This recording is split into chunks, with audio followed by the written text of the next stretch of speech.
السلام عليكم المشاهدين ومرحبا بكم في فيديو جديد، وما تنسوش ليا اللايك الفيديو فضلا وليس امرا. وإلا كنتو كتشوفوا القناة اول مرة وعجبكم محتوى القناة اشتركوا فيها وفعلوا الجرس باش يوصلكم جديد فيديوهاتي.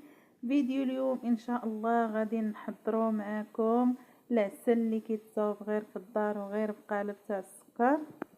غادي نبداو يا بسم الله على بركة الله. هنايا خديت قالب تاع السكر، ما كتحتاجيش اختي تشريه من الزنقه، وكيجي العسل خاسر وبنين بحال ديال الشهده.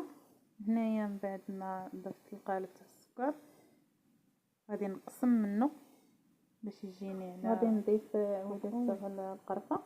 وهنايا عندي حامضه مقطعه الواول، وخديت واحد 6 الحبيبات تاع القرنفل، وعندي ايطرو تاع الماء. ما غادي تضيفي ليه حتى شي حاجه، ما غادي تنقصوا منه حتى شي حاجه. ايطرو تاع الماء نيشان، هذاك هو العبار ديال القالب تاع السكر اللي كيجيب العسل خاسر وكيجيبو مقاد. صافي دابا غادي نسد هاد الكوكوط اللي عندي وغادي نحطو فوق من النار اللي كتكون مهيله لمده تاع ساعتين.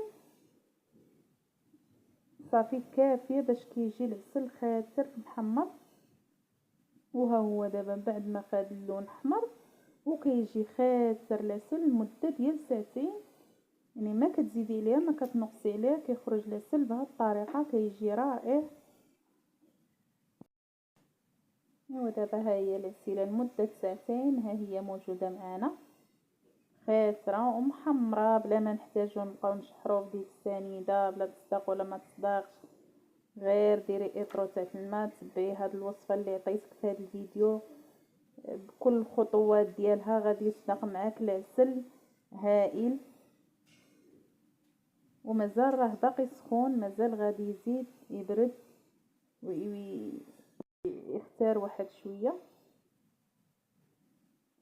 غير جربوا هاد الوصفه غادي تصدق معكم ان شاء الله، واللي جرباتو تخلي لنا واحد الكومونتير زوين. ايوا بالصحه والراحه.